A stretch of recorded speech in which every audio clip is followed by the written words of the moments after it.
കാവിയെ തള്ളി പച്ചയെ കൂട്ടുപിടിക്കാനുള്ള ശ്രമമാണ് CPM നടത്തുന്നതെന്ന് BJP നേതാവ് കെ സുരേന്ദ്രൻ. ഇതിലൂടെ ഒരു വിഭാഗത്തിന്റെ വോട്ട് പെട്ടിയിലാക്കാമെന്നാണ് കരുതുന്നത്. ഭാരതാംബയെയും സംസ്ഥാന ഗവർണറെയും അപമാനിക്കുന്നതിനെതിരെ BJP പ്രവർത്തകർ കലൂരിൽ ഭാരതാംബയുടെ ചിത്രത്തിൽ പുഷ്പാർച്ചന നടത്തി. ആയിരക്കണക്കിന് വർഷങ്ങളായി ഭാരതാംബ സങ്കല്പമുണ്ട്.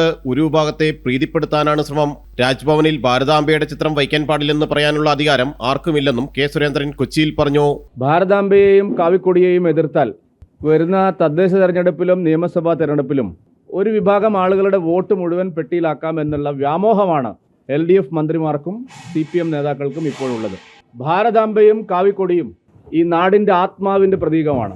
കാവിക്കൊടിയും ഭാരതാംബയും രാജ്ഭവനിൽ വെക്കാൻ പാടില്ല എന്ന് പറയാനുള്ള ഒരധികാരവും സംസ്ഥാന ഗവൺമെന്റിനോ ഇവിടുത്തെ മന്ത്രിമാർക്കോ ഇല്ല. യോഗാ ദിനം 2014 ആരംഭിച്ചപ്പോൾ ഈ മന്ത്രിമാരെല്ലാവരും, മുഖ്യമന്ത്രി അടക്കം, ഇത് പഴഞ്ചനാണ്, അപരിഷ്കൃതമാണ്, സംഘപരിവാറിന്റെ അജണ്ടയാണെന്ന് പറഞ്ഞ് കളിയാക്കിയതായിരുന്നു. അപ്പോൾ യോഗയെ അവർ അംഗീകരിച്ചു. 2-3 വർഷം കഴിയുമ്പോൾ നമ്മുടെ ക്ലിഫ് ഹൗസിലും, രാജ്ഭവനിൽ മാത്രമല്ല, നമ്മുടെ ക്ലിഫ് ഹൗസിലും ഭാരതാംബയും കാവിക്കൊടിയും ഉയർന്നു നിൽക്കും. അതിലൊരു സംശയവും നിങ്ങൾക്ക് വേണ്ട.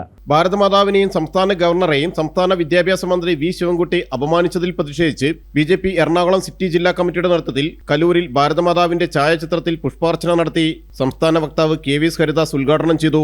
എറണാകുളം സിറ്റി ജില്ലാ പ്രസിഡന്റ് അഡ്വക്കേറ്റ് KS ഷൈജു, ജില്ലാ മണ്ഡലം ഭാരവാഹികൾ എന്നിവർ പങ്കെടുത്തു. ജനം, കൊച്ചി.